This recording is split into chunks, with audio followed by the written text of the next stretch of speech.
और वीडियो सबसे पहले अपने मोबाइल पर पाने के लिए बेल आइकन को दबाएं।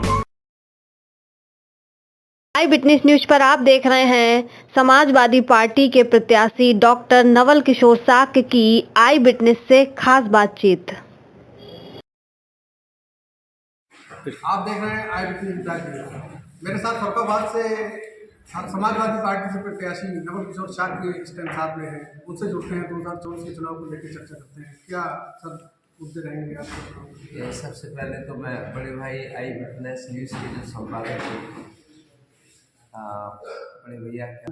बड़े भैया शेखर साहब, उनके लिए मैं श्रद्धांजलि आपके चैनल के माध्यम से देता हूँ। वो मेरे एक बड़े भाई थे और उनका बहुत प्यार और सम्मान मिलता था। ऐसी महान आत्मा कभी मैंने सोचा नहीं था कि वो हमसे इतनी जल्दी बिछुड़ जाएगी। एंड आई वाज सरप्राइज कि इतने अच्छा काम फरुखाबाद की जनता की आवाज़ उठाने का किया करते थे। उनके लिए मेरी तरफ से भावभीनी और प्रणाम सिद्धांत। आप पर भरोसा जताया है, क्या मुद्दे रहेंगे, कितनी जनता के बीच अब कैसे? मैं तो ये कह सकता हूँ डॉक्टर नवल किशोर एक नेता नहीं है। मैं कह सकता हूँ मैं डॉक्टर के साथ समाज सेवी हूँ और समाज सेवी के रूप में चाहे किसी भी धर्म में हो, चाहे बात हिंदू धर्म की हो, चाहे मुस्लिम धर्म की हो, या किसी भी जाति और धर्म की बात रही हो, डॉक्टर नवल किशोर ने हमेशा उनका सम्मान करने का काम किया है। ऐसे डॉक्टर मैं तो यही कह सकता हूँ जैसे भगवान बुद्ध के राजवैद्य जीवक काम किया करते थे। जीवक ने भगवान बुद्ध की जीवन पर्यंत सेवा की। डॉक्टर नवल किशोर साक्य भी पूरे समाज को बुद्ध का अंश समझता है। और सबसे बड़ी बात मानवता जो है वो हमारे दिल के अंदर है। तो मैं उसी तरह से काम कर रहा हूँ और कारवां दिन पर दिन आगे बढ़ता चला जा रहा है और मुझे पूरा भरोसा है कि इतना बड़ा कारवां बनेगा जैसे डॉक्टर राम मनोहर लोहिया जी ने फरुखाबाद की धरती पर बनाने का काम किया था। सबसे बड़ी बात, अच्छी बात यह है कि आज डॉक्टर नवल किशोर साक्य को जाति, धर्म और पार्टी से ऊपर लोग प्यार करने का काम कर रहे हैं। बहुत सारे लोग मुझे बोलते हैं कि डॉक्टर साहब हम आपकी पार्टी के नहीं हैं, लेकिन वोट हम आपको ही देंगे। तो ये मेरे लिए बहुत अच्छी बात है कि फरुखाबाद के लोग डॉक्टर नवल किशोर को बेहद प्यार और सम्मान देने का काम करते हैं। इसलिए मैं सारे फरुखाबाद वासियों के साथ, लोकसभा क्षेत्र के सारे हमारे जितने मतदाता हैं उनको मैं बहुत बहुत धन्यवाद देता हूँ और उनके चरणों में शीश झुका के प्रणाम करता हूँ। भारतीय जनता पार्टी से तीसरी बार मुकेश राजपूत को टिकट मिला है और बहुत काम किया है, कैसे आप? आदरणीय मुकेश जी से मेरा कोई थोड़ी झगड़ा है, वो तो मेरे एक बड़े भाई की तरह है।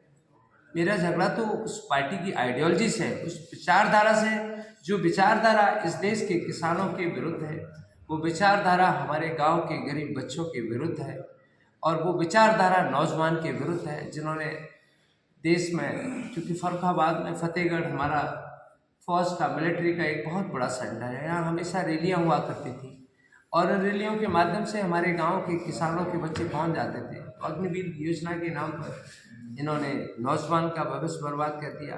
किसान को बड़े बड़े सपने दिखाए थे कि आपकी आमदनी दोगुनी होगी। मैं कह सकता हूँ आमदनी तो दोगुनी नहीं हुई, महंगाई जरूर 4 गुनी हो गई। इसलिए मैं कहना चाहूँगा, मैं आज जो बच्चे हैं, जो छोटे बच्चे हैं जिनका सपना है डॉक्टर नवल किशोर जैसे डॉक्टर बनना है, क्योंकि मैं एक बेहद गरीब और साधारण किसान परिवार का बेटा श्रद्धेय नेताजी माननीय मुलायम सिंह जी के आशीर्वाद से और बाबा साहेब भीमराव अम्बेडकर जी के आशीर्वाद से डॉक्टर बना और डॉक्टर बन के हमने किंग जॉर्ज मेडिकल कॉलेज हुआ, या हमने ब्रेस्ट कैंसर में स्पेशली मैंने शिकागो से फेलोशिप किया और तमाम मेरे एज ए डॉक्टर बहुत सारे हमारे पेपर्स इंटरनेशनल जर्नल में पब्लिश हुए। मैं तो यही कहूँगा कि सारे बच्चों को, जो पहले की सरकार थी, समाजवादी पार्टी की सरकार थी, वो गरीबों के, किसानों की हितकारी थी और वही डॉक्टर नवल किशोर जो समाजवाद आदरणीय राष्ट्रीय अध्यक्ष अखिलेश यादव जी के नेतृत्व में आज पूरे प्रदेश में जो चल रहा है, और उसके साथ में हमें जो इंडिया गठबंधन में माननीय राहुल गांधी जी और खड़गे जी और आदरणीय सलमान खुर्शीद साहब के नेतृत्व में जो यहाँ पर कारवां चल रहा था, उस कारवां को बढ़ाने के लिए डॉक्टर नवल किशोर साके हैं। सर, कांग्रेस पार्टी की तरफ से आपका कोई प्रचार करते नहीं दिख रहा है, क्या वजह है? ये गठबंधन तो हो ही गया है, लेकिन कुछ समय बाद देखोगे अभी कि कांग्रेस भी यहाँ पर साथ में होगी और आदरणीय सलमान साहब और बड़े बड़े कांग्रेस के लीडर्स भी। जब गठबंधन तय हो गया है तो आगे होगा, लेकिन ये पार्टी का मामला है, अभी होगा। राम मंदिर भाजपा ने बनवा दिया है, कहा है जो हमने किया है वो, जो कहा है वो किया है, तो पार्टी को क्या इससे सपोर्ट मिलेगी? राम मंदिर हमारी आस्था का प्रतीक है, ना कि हमारे विकास का।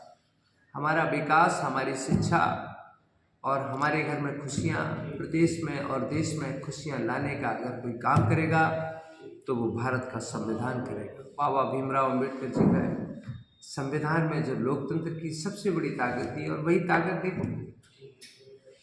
देखो एक चाय बेचने वाले आदरणीय प्रधानमंत्री जी कहते हैं ना कि हम चाय बेचा करते थे, उस संविधान की ताकत देख लीजिए कि एक चाय बेचने वाला व्यक्ति भी देश का प्रधानमंत्री बनने का काम कर सकता है।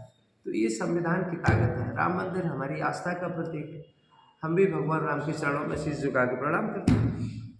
भारतीय जनता पार्टी ने एक नारा दिया आपकी बार 400 रुपये, उसको किस तरीके से आप देखें? ये जो भी बोले तो उसका उल्टा समझ लो आप। मैं तो यही कहूँगा कि ये झूठ बोलने में सबसे बड़ी पार्टी है, और मेरे से ज़्यादा तो पत्रकार साथी आप जानते हो। एक ऐसी चीज़ बता दो जो इन्होंने अपने घोषणा पत्र में की और लागू करने की। तो आदरणीय राष्ट्रीय अध्यक्ष अखिलेश यादव जी और इंडिया गठबंधन के नेतृत्व में आज पूरा प्रदेश परिवर्तन मांग रहा है और परिवर्तन होगा।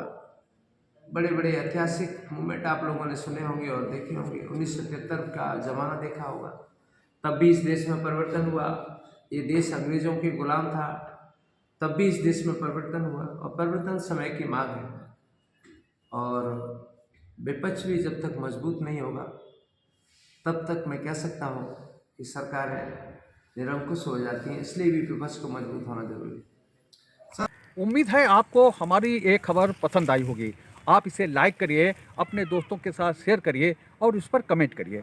अगर आप पहली बार हमारे चैनल से जुड़े हैं तो चैनल को सब्सक्राइब करना मत भूलिए। यही निवेदन आपसे है।